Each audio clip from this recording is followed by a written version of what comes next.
Shri K Premkumar. Sir, top achiever award ഉൾപ്പെടെ നേടി Indian ജനസംഖ്യയിൽ 3% താഴെ മാത്രം ജനസംഖ്യയുള്ള കേരളം വ്യവസായ രംഗത്ത് അഭൂതപൂർവമായിട്ടുള്ള വളർച്ചയ്ക്കും മുന്നേറ്റത്തിനും നേതൃത്വം കൊടുക്കുകയാണ്. സംസ്ഥാന സർക്കാർ നടപ്പാക്കിയ വിവിധ പദ്ധതികളിലൂടെ സംസ്ഥാനത്ത് MSME സെക്ടറിൽ വന്ന മാറ്റം വിശദമാക്കാമോ എന്നതാണ് ആദ്യത്തെ ചോദ്യം. Yes minister. സർ, കേരളത്തിൻ്റെ വ്യവസായ മേഖലയിൽ ഏറ്റവും സാധ്യതയുള്ള ഒരു രംഗം എന്നുള്ളത് ഈ MSMEകളാണ്. അത് കണക്കിലെടുത്തുകൊണ്ടാണ് ഗവൺമെൻറ് സംരംഭക വർഷം പദ്ധതി ആവിഷ്കരിച്ചത്. മികച്ച രീതിയിൽ നമുക്ക് അതിനകത്ത് മുന്നേറാൻ കഴിഞ്ഞു. ഉദ്യം രജിസ്ട്രേഷൻ നോക്കുകയാണെങ്കിൽ ഈ ഗവൺമെൻറ് വരുമ്പോൾ ഏകദേശം 75,000 രജിസ്ട്രേഷൻ ഉണ്ടായിരുന്നുള്ളൂ. ഇപ്പോഴത്തെ ഉദ്യം രജിസ്ട്രേഷൻ 16 ലക്ഷത്തിന് മുകളിലേക്ക് വന്നു എന്നുള്ളതാണ്. ഈ 16 ലക്ഷത്തിലേക്കുള്ള വളർച്ച മുഴുവൻ ഈ ഗവൺമെൻറ് കാലഘട്ടത്തിലുണ്ടായ വ്യവസായങ്ങളാണ് നിങ്ങൾ അവകാശപ്പെടുന്നില്ല. കാരണം അത് ട്രേഡ്, അതുപോലെ ഇൻഫോർമൽ MSME എല്ലാം രജിസ്ട്രേഷൻ വരുത്തി വലിയ ക്യാമ്പയിൻ്റെ കൂടി ഭാഗമാണ്. എന്നാൽ ആ 75,000-ൽ നിന്ന് 16 ലക്ഷത്തോളമുള്ള ഈ മാറ്റത്തിൽ ഏകദേശം 3.5 ലക്ഷത്തോളം നമുക്ക് ഈ ക്യാമ്പയിൻ്റെ ഭാഗമായി 3,53,133 പുതുതായി തന്നെ സംരംഭങ്ങൾ ആരംഭിക്കാൻ കഴിഞ്ഞിട്ടുണ്ട്. ഇതിൻ്റെ ഭാഗമായി 22,688.46 കോടി രൂപയുടെ നിക്ഷേപവും 7,49,712 പുതിയ തൊഴിലവസരങ്ങളും സൃഷ്ടിക്കപ്പെട്ടിട്ടുണ്ട്. എല്ലാ ജില്ലയ്ക്കകത്തും നല്ല മാറ്റമുണ്ടായി. അതിനകത്ത് 31% സ്ത്രീ സംരംഭകരാണ് എന്നതും പ്രത്യേകതയാണ്. നിലവിലുള്ള MSMEകളെ ശക്തിപ്പെടുത്തുന്നതിനും അവരുടെ മരണനിരക്ക് കുറയ്ക്കുന്നതിനും വേണ്ടിയുള്ള സംവിധാനങ്ങൾ ഗവൺമെൻറ് ആവിഷ്കരിച്ചിട്ടുണ്ട്.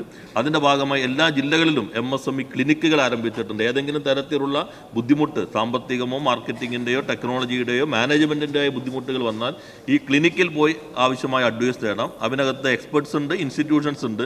അതിനാവശ്യമായിട്ട് റെന്യൂമറേഷൻ ഗവൺമെൻറ് നൽകുന്നതാണ് MSME ക്ലിനിക് എന്നുള്ള സംവിധാനം. അതേപോലെ തന്നെ ഫിനാൻഷ്യൽ സ്റ്റേറ്റ്മെൻറ്റ്, GST റിട്ടേൺ എല്ലാം തയ്യാറാക്കാനായി ICAIയുടെ സഹായത്തോടുകൂടി എല്ലാ ജില്ലയിലും ഫ്രീ ഹെൽപ്പ് ഡെസ്കുകൾ ആരംഭിച്ചിട്ടുണ്ട്. പിന്നെ മാർക്കറ്റിങ്ങിൽ വരുന്ന പ്രതിസന്ധി മറികടക്കുന്നതിന് വേണ്ടി ബഹുമാനപ്പെട്ട പൊതുവിതരണ വകുപ്പ് മന്ത്രിയും ഞാനും കൂടി ചർച്ച ചെയ്യുന്ന അടിസ്ഥാനത്തിൽ K-സ്റ്റോർ വഴി നമുക്ക് ലോക്കൽ ഉൽപ്പന്നങ്ങൾ വിൽക്കാനുള്ള സൗകര്യം ചെയ്തിട്ടുണ്ട്. ഏകദേശം 30 കോടി രൂപയുടെ വിൽപ്പന K-സ്റ്റോർ വഴി നമ്മുടെ പ്രാദേശിക ഉൽപ്പന്നങ്ങൾക്ക് ഇപ്പോൾ ഉറപ്പുവരുത്താൻ കഴിഞ്ഞിട്ടുണ്ട്. അതിന് ബഹുമാനായ പൊതുവിതരണ വകുപ്പ് മന്ത്രിയോട് പ്രത്യേകം നന്ദി രേഖപ്പെടുത്തുന്നു. ഇതുകൂടാതെ ഓൺലൈൻ മാർക്കറ്റിങ്ങിനുള്ള സംവിധാനം ഏർപ്പെടുത്തിയിട്ടുണ്ട്. പിന്നെ MSMEകളെ ശക്തിപ്പെടുത്താനായി മിഷൻ 1000 നല്ല രീതിയിൽ തന്നെ പുരോഗമിക്കുന്നുണ്ട്. ഇതുകൂടാതെ ഇപ്പം ഞങ്ങൾ ചെറിയ സംരംഭങ്ങൾ, നാനോ സംരംഭങ്ങൾ, ആ സ്ത്രീകളാണ് കൂടുതൽ അത്തരം സംരംഭകരുള്ളത്. അവരെ ശരാശരി 1 കോടി ടേൺ ഓവറുള്ള സംരംഭങ്ങളാക്കി മാറ്റാൻ ഒരു മിഷൻ 10,000 എന്ന പദ്ധതി കൂടി ഗവൺമെൻറ് ഇപ്പോൾ ആവിഷ്കരിക്കുന്നുണ്ട് എന്ന കാര്യം കൂടി ശ്രദ്ധയിൽപ്പെടുത്തുകയാണ്. Second question. സർ, മറ്റു രാജ്യങ്ങളിൽ ജോലി ചെയ്യുന്ന വിദേശ മലയാളി പ്രൊഫഷണലുകൾ കേരളത്തിൽ ജോലി ചെയ്യുന്നതിന്, തൊഴിൽ ചെയ്യുന്നതിന് കേരളത്തിലേക്ക് തിരിച്ചു വരുന്നതായി അങ്ങയുടെ ശ്രദ്ധയിൽപ്പെട്ടിട്ടുണ്ടോ എന്നുള്ളതാണ്. സാർ, ഇത് വളരെ നല്ലൊരു ചോദ്യമാണ്. നമ്മളിപ്പോൾ ലോകത്തിലെ ഏറ്റവും പ്രധാനപ്പെട്ട പ്രൊഫഷണലുകളുടെ നെറ്റ്വർക്കിംഗ് സംവിധാനമാണ് ലിങ്ക്ഡിനകത്ത് നമുക്ക് അറിയാവുന്നതുപോലെ വലിയ തോതിലുള്ള പ്രൊഫഷണലുകൾ അതിനകത്ത് രജിസ്റ്റർ ചെയ്തിട്ടുണ്ട്. ഏകദേശം 1.2 ബില്യൺ മെമ്പർമാരാണ് ലിങ്ക്ഡിൻ പ്രൊഫഷണൽസ് ഉള്ളത്. ഏകദേശം 70 മില്യൺ കമ്പനികൾ ഇതിൻ്റെ ഭാഗമായി വന്നിട്ടുണ്ട്. അവരുടെ ഈ സംവിധാനത്തിൽ ഇപ്പോൾ ഒരാൾ അവരുടെ പ്രൊഫൈലിനകത്ത് തന്നെ ഇന്ന കമ്പനി എന്ന് രജിസ്റ്റർ ചെയ്യും. ആ കമ്പനിയിൽ നിന്ന് വേറൊരു കമ്പനിയിലേക്ക് മാറുമ്പോൾ ലിങ്ക്ഡിൻ അപ്ഡേറ്റ് ചെയ്യും. അങ്ങനെയുള്ളതിനെ അടിസ്ഥാനപ്പെടുത്തിക്കൊണ്ട് ലിങ്ക്ഡിൻ പ്രസിദ്ധപ്പെടുത്തിയ റിപ്പോർട്ട് അത് വളരെ ശ്രദ്ധേയമാണ് സാർ. ലിങ്ക്ഡിൻ്റെ ഈ പ്രൊഫഷണലുകളുടെ ഇത് നോക്കുമ്പോൾ ഇന്ത്യയിൽ ഈ സ്കിൽ ടാലൻറ്റ് പൂളിൻ്റെ കാര്യത്തിൽ നമ്മളിപ്പോൾ 9ാം സ്ഥാനത്താണ് നിൽക്കുന്നത്. അതിൽ ശ്രദ്ധേയമായത് ലിങ്ക്ഡിനകത്തുള്ള ഈ വളർച്ചാ നിരക്ക് നോക്കുമ്പോൾ അവരുടെ വളർച്ചാ നിരക്കിൽ ഈ നമ്മൾ 9ാം സ്ഥാനത്താണ് ടാലൻറ്റ് പൂളിൽ നിൽക്കുന്നതെങ്കിലും 172% പ്രൊഫഷണലുകളുടെ കാര്യത്തിൽ കേരളത്തിലെ വളർച്ചാ നിരക്ക് എന്നുള്ളത് അഭിമാനകരമാണ്. അത് നമ്മൾ 1ാം സ്ഥാനത്താണ്.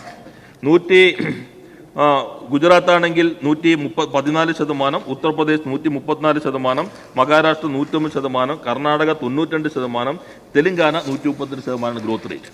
ഈ സാമ്പത്തിക വർഷത്തെ കണക്ക് ലിങ്ക്ഡിൻ നോക്കുമ്പോൾ അവരുടെ പ്രൊഫൈലുകൾ വന്ന മാറ്റത്തിൻ്റെ അടിസ്ഥാനത്തിൽ ഏറ്റവും പ്രധാനപ്പെട്ടത് 40,000 പ്രൊഫഷണലുകൾ ലോകത്തിൻ്റെ പല ഭാഗത്തു നിന്നും കേരളത്തിലേക്ക് തിരിച്ചു വന്നിരിക്കുന്നു എന്നതാണ് ഏറ്റവും പ്രധാനപ്പെട്ടത്. റിവേഴ്സ് മൈഗ്രേഷൻ ഇപ്പോൾ കേരളത്തിൽ സംഭവിച്ചുകൊണ്ടിരിക്കുകയാണ്.